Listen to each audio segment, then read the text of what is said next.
Yéen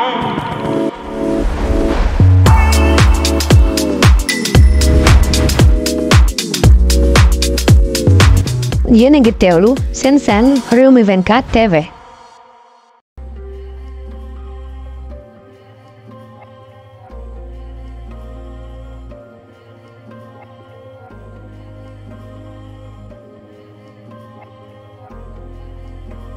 Première dame